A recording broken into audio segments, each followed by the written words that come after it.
Kerala water authority overseer grade 3 tracer വിജ്ഞാപനം വന്നു കഴിഞ്ഞു. ഈ പരീക്ഷയ്ക്ക് അപ്ലൈ ചെയ്തിട്ടുള്ളവർ പ്രിപ്പറേഷൻ തുടങ്ങിയല്ലോ. 500-ലധികം അഡ്വൈസേഴ്സ് പ്രതീക്ഷിക്കുന്ന ഈ ഒരു പോസ്റ്റിലേക്ക് നിങ്ങളെ എത്തിക്കാൻ ഞങ്ങളും തയ്യാറായി കഴിഞ്ഞു. പോയ വർഷങ്ങളിൽ നിരവധി പേരെ വിജയത്തിലെത്തിച്ച വിദഗ്ധരായ അധ്യാപകർ നയിക്കുന്ന തീവ്ര പരിശീലന ഓൺലൈൻ ക്ലാസുകൾ ടെക് PSC ആരംഭിച്ചിരിക്കുന്നു.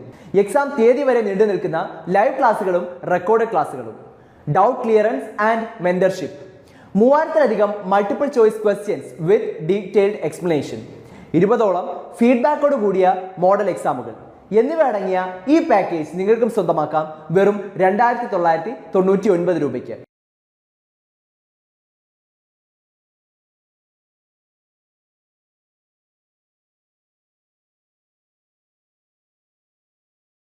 ഹലോ ഫ്രണ്ട്സ്, ഈ വീഡിയോയിൽ നമ്മൾ സർവേയിങ് എന്ന സബ്ജക്റ്റിലെ instruments used in chain surveying എന്ന ടോപ്പിക്കിലെ കുറച്ച് ക്വസ്റ്റ്യൻസ് ആണ് ഡിസ്കസ് ചെയ്യുന്നത്. ആദ്യത്തെ question, what is the first principle of surveying? Part to whole, whole to part, whole to whole, part to part. Okay, surveying നമ്മൾ പഠിച്ചു തുടങ്ങുമ്പോൾ തന്നെ പഠിക്കുന്ന ആദ്യത്തെ ഒരു പോർഷനാണ് ഈ principles of surveying. Principles of surveying ബേസിക്കായിട്ട് 2 എണ്ണമാണ് ഉള്ളത്. അതിൽ ആദ്യത്തേതാണ് working from whole to part. അപ്പോൾ എന്താണ് ഈ working from whole to part കൊണ്ട് ഉദ്ദേശിക്കുന്നത്? നമുക്കൊരു വലിയ പ്ലോട്ട് ബൗണ്ടറി ഉണ്ട്, അതിനുള്ളിലുള്ള ഏരിയ നമുക്ക് സർവേ ചെയ്യണമെങ്കിൽ ആദ്യം തന്നെ നമ്മൾ ഔട്ട്സൈഡ് പോർഷൻസ് ആണ് സർവേ ചെയ്യുന്നത്. അതായത് ഔട്ട്സൈഡിൽ വരുന്ന പ്ലോട്ട് ബൗണ്ടറിയുടെ ഡയമെൻഷൻസ് നമ്മൾ സർവേ ചെയ്തതിന് ശേഷമാണ് ഇൻറ്റീരിയർ ആയിട്ടുള്ള അല്ലെങ്കിൽ നടുക്കുള്ള പോർഷൻസ് നമ്മൾ സർവേ ചെയ്യുന്നത്. അപ്പോൾ ഇങ്ങനെ സർവേ പ്രൊസീഡ് ചെയ്യുന്ന ആ ഒരു പ്രോസസ്സിനെയാണ് working from whole to part എന്ന് വിളിക്കുന്നത്. അപ്പോൾ ഇങ്ങനെ ചെയ്യുന്നതുകൊണ്ടുള്ള അഡ്വാൻറ്റേജ് എന്താണെന്ന് വെച്ചാൽ എറേഴ്സ് ഉണ്ടാവുന്നത് നമുക്ക് മിനിമൈസ് ചെയ്യാൻ പറ്റും. എന്നാൽ നേരെ തിരിച്ചാണ് നമ്മൾ സർവേ ചെയ്തതെന്ന് വിചാരിക്കുക. അതായത് working from part to whole ആണെങ്കിൽ, അതായത് ഒരു പോർഷൻ നമ്മൾ ഇൻറ്റീരിയർ പോർഷൻ സർവേ ചെയ്ത് പിന്നീട് നമ്മൾ ഏരിയ കൂട്ടി പുറത്തോട്ടുള്ള അല്ലെങ്കിൽ പ്ലോട്ട് ബൗണ്ടറിയിലേക്ക് നമ്മൾ പിന്നീട് സർവേ എക്സ്റ്റെൻഡ് ചെയ്യുമ്പോഴേക്കും എന്താ സംഭവിക്കുന്നതെന്ന് വെച്ചാൽ ഇൻറ്റീരിയർ പോയിന്റ്സ് നമ്മൾ സർവേ ചെയ്യാൻ നേരം എന്തെല്ലാം എറേഴ്സ് ഉണ്ടാവുകയാണ് എങ്കിൽ ഈ എറേഴ്സ് അക്യൂമുലേറ്റ് ആയിക്കൊണ്ടിരിക്കും പുറത്തോട്ട് നമ്മൾ സർവേ എക്സ്പാൻഡ് ചെയ്യും തോറും. അപ്പോൾ അതുകൊണ്ടാണ് എപ്പോഴും സർവേയിങ് എപ്പോഴും it is always carried out from whole to part. അപ്പോൾ അതാണ് first principle of surveying. Second principle എന്താണെന്ന് വെച്ചാൽ to locate a new station by at least 2 measurements from fixed reference points. അപ്പോൾ നമ്മൾ സർവേ ക്യാരി ഔട്ട് ചെയ്യാൻ നേരം നമുക്ക് റെഫറൻസ് പോയിന്റ്സ് ഉണ്ടെന്ന് വിചാരിക്കാം. നമുക്ക് പുതിയ സ്റ്റേഷൻ ലൊക്കേറ്റ് ചെയ്യണം. അപ്പോൾ പുതിയ സ്റ്റേഷൻ ലൊക്കേറ്റ് ചെയ്യാനായിട്ട് ഈ ഉള്ള റെഫറൻസ് പോയിന്റിൽ നിന്നും മിനിമം 2 മെഷർമെൻറ്റ്സ് എല്ലാം എടുത്തിട്ട് വേണം ഈ പുതിയ സ്റ്റേഷൻ നമുക്ക് ലൊക്കേറ്റ് ചെയ്യാൻ. ഈ 2 മെഷർമെൻറ്റ്സ് ഒന്നുകിൽ ലീനിയർ ആകാം, അല്ലെങ്കിൽ ആംഗുലർ ആകാം, അല്ലെങ്കിൽ ഒരു ലീനിയറും ഒരു ആംഗുലർ മെഷർമെൻറ്റും ആകാം. അപ്പോൾ മിനിമം 2 മെഷർമെൻറ്റ്സ് എങ്കിലും എടുത്തിട്ട് വേണം പുതിയൊരു സ്റ്റേഷൻ നമ്മൾ ഫിക്സ് ചെയ്യാൻ എന്നാണ് പറയുന്നത്. അപ്പോൾ ഇതാണ് ബേസിക് പ്രിൻസിപ്പിൾസ് ഓഫ് സർവേ. ഇതിൽ കറക്റ്റ് ആൻസർ വരാൻ പോകുന്നത് ഓപ്ഷൻ ബി ആണ്, working from whole to part.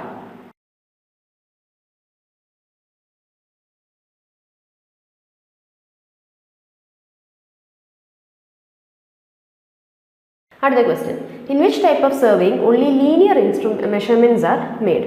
അപ്പോൾ ലീനിയർ മെഷർമെൻറ്റ്സ് ചെയ്യുന്ന ടൈപ്പ് ഓഫ് സർവേ മെത്തേഡ് ഏതാണ് എന്നാണ് ചോദിച്ചിരിക്കുന്നത്. ഓപ്ഷൻസ് നോക്കാം. ആദ്യത്തേത് കോണ്ടൂറിങ്. കോണ്ടൂറിങ് കൊണ്ട് ഉദ്ദേശിക്കുന്നത് നമ്മൾ ഗ്രൗണ്ടിലുള്ള പോയിൻറ്റ്സിൻ്റെ റിലേറ്റീവ് എലിവേഷൻ നമ്മൾ കണ്ടുപിടിക്കും.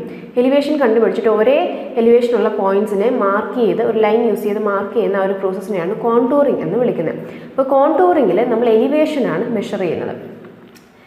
തിയോഡലൈറ്റ് സർവേയിങ്ങിൽ നമ്മൾ ആംഗുലർ മെഷർമെൻറ്റ്സ് ആണ് എടുക്കുന്നത്. Horizontal angle and vertical angle measurements ആണ് എടുക്കുന്നത്. ഡംപി ലെവൽ യൂസ് ചെയ്ത് നമ്മൾ ലെവലാണ് കണ്ടുപിടിക്കുന്നത്. അതായത് ഡാറ്റം ലൈനിൽ നിന്നുള്ള ഒരു പോയിന്റിൻ്റെ ഒരു റെഫറൻസ് ലൈനിൽ നിന്നുള്ള എലിവേഷനാണ് നമ്മൾ ഡംപി ലെവലിൽ കണ്ടുപിടിക്കുന്നത്. അപ്പോൾ ഇവിടെ ലീനിയർ മെഷർമെൻറ്റ്സ് ആകെ എടുക്കുന്നത് ഓപ്ഷൻ ബി ചെയിൻ സർവേയിങ്ങിലാണ്. അപ്പോൾ ചെയിൻ സർവേയിങ്ങിലാണ് നമ്മൾ ചെയിൻ എന്ന ഇൻസ്ട്രുമെൻറ്റ് യൂസ് ചെയ്ത് ലീനിയർ മെഷർമെൻറ്റ്സ് എടുക്കുന്നത്. അടുത്ത question, chain surveying uses the principle of traversing, chaining, ranging, triangulation. Okay, ഇനി ചെയിൻ സർവേയിങ്ങിൻ്റെ പ്രിൻസിപ്പിൾ എന്താണെന്നുള്ളത് പറയാം. അപ്പോൾ ഓപ്ഷൻസ് നോക്കുമ്പോൾ ആദ്യം കിടക്കുന്ന ട്രാവേഴ്സിംഗ് ആണ്.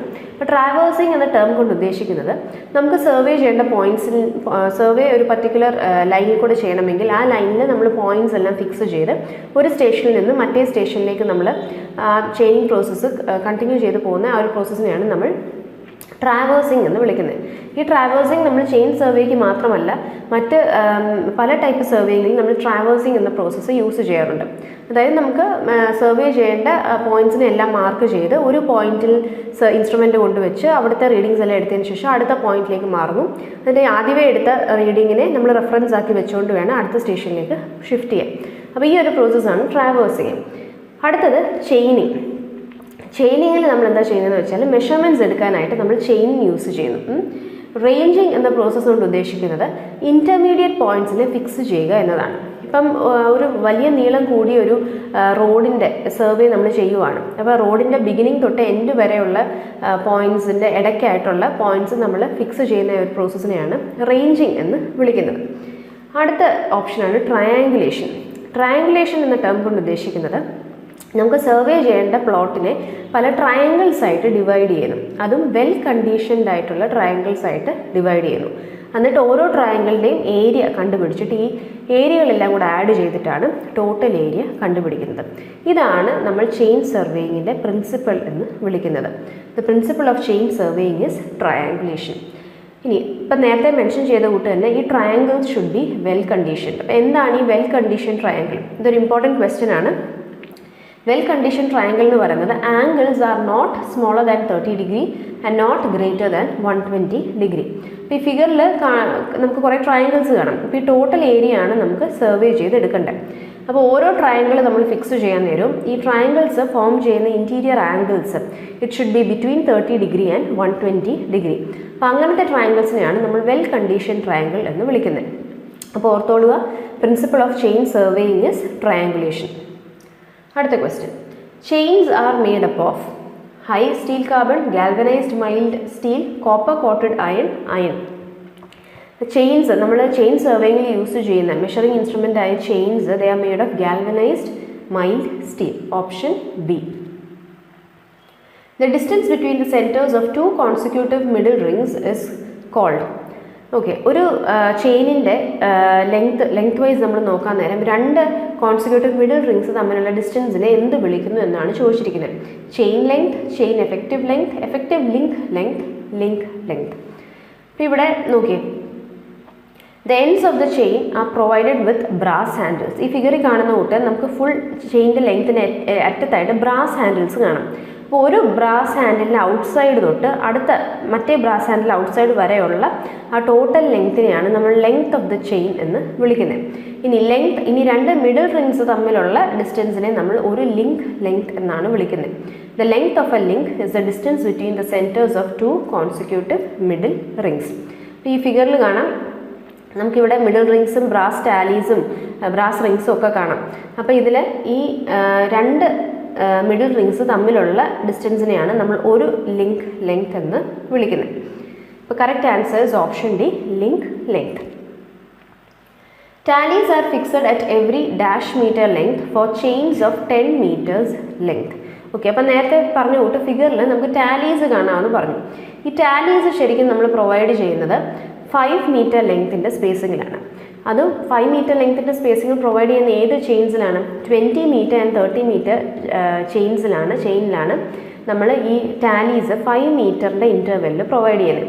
ഇനി ഇവിടെ ക്വസ്റ്റ്യനിൽ ചോദിച്ചിരിക്കുന്നത് 10 meter ലെങ്ത് ഉള്ള ചെയിനിൽ എത്ര മീറ്റർ ഡിസ്റ്റൻസിലാണ് ഈ ടാലീസ് പ്രൊവൈഡ് ചെയ്യുന്നത് എന്നാണ്. അപ്പോൾ അത് ഓർത്തോളുക, 5 and 10 meter ചെയിൻസ് ആണ് എങ്കിൽ അവിടെ 1 meter ഇൻ്റർവെല്ലാണ് നമ്മൾ ബ്രാസ് ടാലീസ് പ്രൊവൈഡ് ചെയ്യുന്നത്.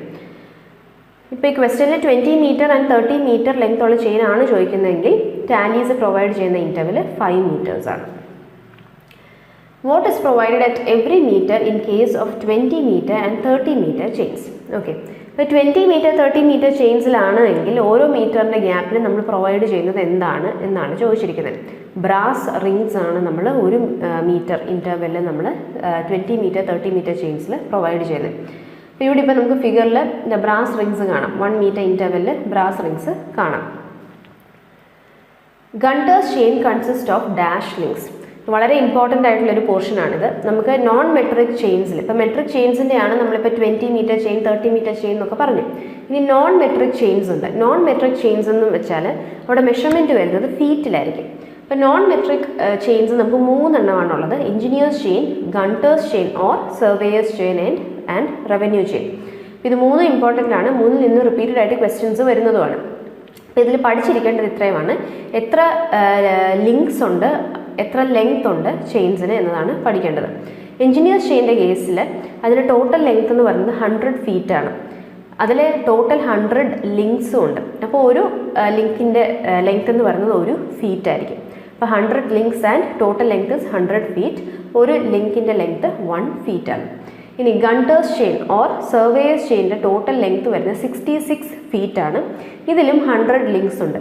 അപ്പോൾ ഒരു ലിങ്കിൻ്റെ ലെങ്ത് നമുക്ക് ഡിവൈഡ് ചെയ്യുമ്പോൾ കണ്ടുപിടിക്കാവുന്നതേ ഉള്ളൂ. ഒരു ലിങ്കിൻ്റെ ലെങ്ത് വിൽ ബി 0.66 feet.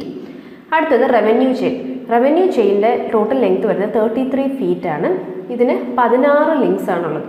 അപ്പോൾ ഒരു ലിങ്കിൻ്റെ ലെങ്ത് ചോദിക്കുവാണെങ്കിൽ എങ്ങനെയായിരിക്കും കണ്ടുപിടിക്കുന്നത്? 33 divided by 16 ചെയ്താൽ മതി. അപ്പോൾ ഇതാണ് നമ്മുടെ 3 type of non metric chains. ഇവിടെ ക്വസ്റ്റനിൽ ചോദിച്ചിരിക്കുന്നത് ഗണ്ടേഴ്സ് ചെയിനിൽ എത്ര ലിങ്ക്സ് ഉണ്ട് എന്നതാണ്. അപ്പോൾ പറഞ്ഞ കൂട്ട് 100 ലിങ്ക്സ് ആണ് ഗണ്ടേഴ്സ് ഓർ സർവേയേഴ്സ് ചെയിനിൽ ഉണ്ടാവുന്നത്.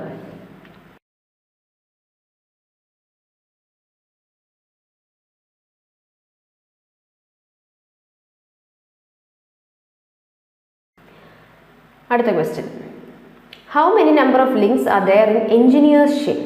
എഞ്ചിനീയേഴ്സ് ചെയിനിൽ നമ്മൾ പറഞ്ഞു 100 ലിങ്ക്സ് ആണ് എഞ്ചിനീയേഴ്സ് ചെയിനിലും ഉള്ളത്. What is the length of the revenue chain? Revenue chain നമ്മൾ പറഞ്ഞ 33 feet ആണ് അതിൻ്റെ ലെങ്ത് എന്നതാണ്. So correct answer is option B, 33 feet. 1 furlong is equal to dash Gunter's chain. Furlong എന്ന ടേമിൻ്റെ കൺവേർഷൻസ് അത് എത്രത്തോളം ലെങ്ത് വരും എന്നുള്ളതും അറിഞ്ഞിരിക്കണം, ഇമ്പോർട്ടൻ്റ് ആണ്. 1 furlong എന്ന് പറയുന്നത് it is equal to 660 feet. അപ്പോൾ ഒരു ഗണ്ടേഴ്സ് ചെയിൻ്റെ ലെങ്ത് 66 feet ആണ് നമ്മൾ നേരത്തെ പറഞ്ഞതാണ്. അപ്പോൾ എത്ര ഒരു ഫർലോങ്, അപ്പോൾ എത്ര ഗണ്ടേഴ്സ് ചെയിൻ ആയിരിക്കും? It will be equal to 10 Gunter's chain. അപ്പോൾ അത് ഓർത്തോളം 1 furlong is equal to 10 Gunter's chain. Option B. 1 mile is equal to dash Gunter's chain. അപ്പോൾ ഇനി മൈലിൻ്റെ ടേംസിൽ എത്ര ഗണ്ടേഴ്സ് ചെയിൻ വരുന്നു എന്ന് നോക്കാം. അപ്പോൾ 80 ഗണ്ടേഴ്സ് ചെയിൻ ആണ് 1 mile ഫോം ചെയ്യുന്നത്. ഓക്കെ, അപ്പോൾ correct answer is option C. The book in which chain measurements are entered is called. നമ്മൾ ചെയിൻ സർവേ ചെയ്യാൻ നേരം മെഷർമെൻറ്റ്സ് എല്ലാം എൻ്റർ ചെയ്യുന്ന ബുക്കിനെ വിളിക്കുന്ന പേരാണ് ഫീൽഡ് ബുക്ക്. ഈ ഫീൽഡ് ബുക്ക് എന്ന ടോപ്പിക്കിൽ നിന്ന് ഏറ്റവും കോമൺ ആയിട്ട് വരുന്ന ക്വസ്റ്റ്യൻ ആണ്. ഇതിൻ്റെ ഡയമെൻഷൻ ചോദിച്ചിട്ടുണ്ട് എപ്പോഴും. ഇത് ഇതേ ഓർഡറിൽ തന്നെ പഠിക്കുക. The size of the field book is 12 by 20 centimeters. ഇത് നേരെ തിരിച്ചും ചോദിച്ചിട്ടുണ്ട്. ചില ഓപ്ഷൻസിന് 20 by 12 എന്ന് പറഞ്ഞ് ചോദിച്ചിട്ടുണ്ട്. അത് തെറ്റാണ്.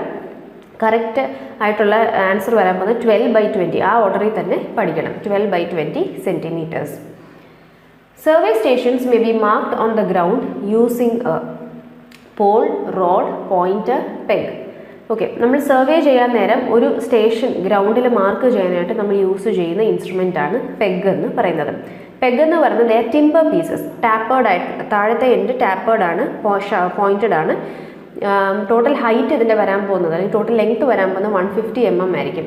യൂഷ്വലി അതിൻ്റെ ഒരു സൈസ് വരാൻ പോകുന്നത് 25 mm സ്ക്വയർ സൈഡായിരിക്കും പെഗിന് വരുന്നത്.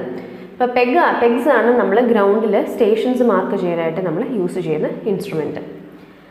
The simplest instrument used for setting right angles is okay. Right angles set ചെയ്യാനായിട്ട് നമുക്ക് പല ഇൻസ്ട്രുമെൻറ്റ്സ് ഉണ്ട്. ഈ ഓപ്ഷനിൽ തന്നേക്കുന്ന ക്രോസ് സ്റ്റാഫ് ഉണ്ട്, ഒപ്റ്റിക്കൽ സ്ക്വയർ ഉണ്ട്, പ്രിസം സ്ക്വയർ ഉണ്ട്. അപ്പോൾ ഇങ്ങനെ പല ഇൻസ്ട്രുമെൻറ്റ്സ് ഉണ്ട്. അപ്പോൾ അതിൽ നമ്മൾ ഏറ്റവും സിമ്പിളായിട്ട് നമുക്ക് യൂസ് ചെയ്യാൻ പറ്റുന്ന ഇൻസ്ട്രുമെൻ്റ് ആണ് ക്രോസ് സ്റ്റാഫ്. ഇപ്പോൾ ക്രോസ് സ്റ്റാഫ് 2 ഫോമിൽ വരാറുണ്ട്. ഒന്നുകിൽ ഇതേപോലെ ഒരു ബ്ലോക്ക് പോലെ വരും, അല്ലെങ്കിൽ ഇതുപോലെ ഒരു ഫ്രെയിം പോലെ വരും. ബ്ലോക്കിന് താഴെ നമുക്കൊരു പെഡസ്റ്റൽ, ഒരു പോള് പോലുണ്ട്. ഇത് നമുക്ക് ഗ്രൗണ്ടിലേക്ക് ഫിക്സ് ചെയ്യാനായിട്ട് യൂസ് ചെയ്യാം. എന്നിട്ട് ഈ സ്ലിറ്റ്സിൽ കൂടെ, ഈ ബ്ലോക്കിൽ പ്രൊവൈഡ് ചെയ്തിരിക്കുന്ന സ്ലിറ്റ്സിൽ കൂടെ നമുക്ക് റൈറ്റ് ആംഗിൾസ് നമുക്ക് മാർക്ക് ചെയ്യാൻ പറ്റും. അപ്പോൾ ദ സിംപ്ലസ്റ്റ് ഇൻസ്ട്രുമെൻറ്റ് ഏതാണെന്ന് ചോദിക്കുവാണെങ്കിൽ it is a cross staff. അടുത്ത question: the working principle of optical square is based on reflection, refraction, double reflection, double refraction. അപ്പം നമ്മൾ നേരത്തെ പറഞ്ഞ ക്രോസ് സ്റ്റാഫിൻ്റെ കൂട്ട് തന്നെ നമുക്ക് ഓഫ്സെറ്റ്സ് എടുക്കാനായിട്ട് നമ്മൾ യൂസ് ചെയ്യുന്ന ഒരു ഇൻസ്ട്രുമെൻ്റാണ് ഈ ഒപ്റ്റിക്കൽ സ്ക്വയർ. ഈ ഒപ്റ്റിക്കൽ സ്ക്വയർ വർക്ക് ചെയ്യുന്നത് it is based on double reflection. അതായത് ഇതിനുള്ളിൽ 2 മിറേഴ്സ് പ്ലേസ് ചെയ്തിട്ടുണ്ട്. അപ്പം നമുക്ക് വരുന്ന ഇൻസിഡൻറ്റ് റേ, അതായത് നമുക്ക് ഏത് ഒബ്ജക്റ്റിനെയാണ് സൈറ്റ് ചെയ്യേണ്ടത്, ആ ഇൻസിഡൻറ്റ് റേ ഈ മിറേഴ്സിലെ 2 പ്രാവശ്യം റിഫ്ലക്റ്റ് ചെയ്യുന്നു. ആദ്യത്തെ മിററെ തട്ടി ഒന്ന് റിഫ്ലക്റ്റ് ചെയ്യും, വീണ്ടും രണ്ടാമത്തെ മിററേയും കൂടെ തട്ടി റിഫ്ലക്റ്റ് ചെയ്യും. അപ്പോൾ ഇതിൻ്റെ പ്രിൻസിപ്പിൾ എന്താണെന്ന് വെച്ചാൽ ഈ 2 മിറേഴ്സും പ്ലേസ് ചെയ്തിരിക്കുന്ന ആംഗിൾ 45 ഡിഗ്രീസ്. അപ്പോൾ 2 പ്രാവശ്യം റിഫ്ലക്റ്റ് ചെയ്യുമ്പോൾ ടോട്ടലി ഇത് റിഫ്ലക്റ്റ് ആവുന്ന angle it becomes 2 times the angle between the mirrors. അതുകൊണ്ടാണ് ഡബിൾ റിഫ്ലക്ഷൻ എന്ന് പറയുന്നത്. അതുകൊണ്ടാണ് നമുക്ക് 45 ഡിഗ്രീസിൽ മിറർ വെച്ചേക്കുന്നതുകൊണ്ട് തന്നെ 2 പ്രാവശ്യം റിഫ്ലക്റ്റ് ചെയ്യുന്നതുകൊണ്ട് 2 ടൈംസ് 45 90 ഡിഗ്രീസിൽ, അതായത് കറക്റ്റ് 90 ഡിഗ്രിയിൽ തന്നെ നമുക്ക് ഇൻസിഡൻറ്റ് റേ റിഫ്ലക്റ്റ് ചെയ്ത് നമുക്ക് കിട്ടുന്നത്. Optical square is based on the principle that a ray of light reflected successively from 2 surfaces undergoes a deviation of twice the angle between the reflecting surface. Angle between the reflecting surface is kept 45 degree so that light after double reflection is at a right angle to the incident ray of light. The correct answer option C, double reflection. Which of the following angles can be set up using French cross staff? Okay. മറ്റൊരു type cross സ്റ്റാഫാണ് ഈ French cross staff. ഇതൊരു octagonal ഷേപ്പിൽ വരുന്ന ഒരു ബോക്സിലാണ് വരുന്നത്. ഈ ബോക്സിൽ slits ഉണ്ടായിരിക്കും. ഈ സ്ലിറ്റിൽ കൂടാണ് നമ്മൾ സൈറ്റ് ചെയ്യുന്നത്. അപ്പോൾ ഈ ഫ്രഞ്ച് ക്രോസ് സ്റ്റാഫ് യൂസ് ചെയ്ത് നമുക്ക് 45 ഡിഗ്രീസിൻ്റെ മൾട്ടിപ്പിൾസ് നമുക്ക് ക്രിയേറ്റ് ചെയ്യാം. അതായത് 45 degree angle and 90 degree angle രണ്ടും നമുക്ക് ഈ ഒരു ഫ്രഞ്ച് ക്രോസ് സ്റ്റാഫ് വെച്ച് നമുക്ക് ഓഫ്സെറ്റ് ചെയ്യാൻ പറ്റും. അപ്പോൾ correct answer will be option C, either 45 degree or 90 degrees. അടുത്ത question. In an optical square, mirrors are fixed at an angle of. ഇപ്പോൾ നേരത്തെ നമ്മൾ മെൻഷൻ ചെയ്തതാണ് ഒപ്റ്റിക്കൽ സ്ക്വയറിൽ മിറേഴ്സ് വെച്ചിരിക്കുന്ന 45 ഡിഗ്രി ആംഗിളിലാണ്. So correct answer is option C, 45 degrees. A flag is provided on the ranging rod when ranging distance exceeds 10 meter, 25 meter, 100 meter, 200 meter. ഇപ്പോൾ ranging road നമ്മൾ use ചെയ്യുന്നത് എപ്പോഴാണ്? റേഞ്ചിങ്ങിനാണ്. അതായത് എൻ പോയിൻറ്റ്സിൻ്റെ ഇടയ്ക്കായിട്ട് ഇൻ്റർമീഡിയറ്റ് പോയിൻറ്റ്സ് ഫിക്സ് ചെയ്യാനായിട്ടാണ് നമ്മൾ ranging റോഡ്സും use ചെയ്യുന്നത്. അപ്പോൾ ഈ റേഞ്ചിങ് റോഡ് യൂസ് ചെയ്യുന്ന നേരം 200 മീറ്ററിൽ കൂടുതൽ നമ്മുടെ ഡിസ്റ്റൻസ് എക്സീഡ് ചെയ്യുവാണ് എങ്കിൽ അതിനെ നമുക്ക് സൈറ്റ് ചെയ്യാൻ ഡിഫിക്കൽട്ടായിട്ട് വരും. അപ്പോൾ അതുകൊണ്ടാണ് 200 മീറ്റേഴ്സിൽ കൂടുതൽ ഡിസ്റ്റൻസ് എക്സീഡ് ചെയ്യുമ്പോൾ ഈ റേഞ്ചിങ് റോഡിൻ്റെ മുകളിലായിട്ട് നമ്മളൊരു ഫ്ലാഗ് പ്രൊവൈഡ് ചെയ്യുന്നത്. അപ്പോൾ correct answer is option D, 200 metres. അപ്പോൾ ഇതോടുകൂടെ നമ്മുടെ ഈ ഒരു വീഡിയോ നമ്മൾ വൈൻഡപ്പ് ചെയ്യുകയാണ്. മറ്റൊരു ടോപ്പിക്കും അതിലെ ക്വസ്റ്റ്യൻസുമായിട്ട് നമുക്ക് വേറൊരു വീഡിയോയിൽ കാണാം. Thank you.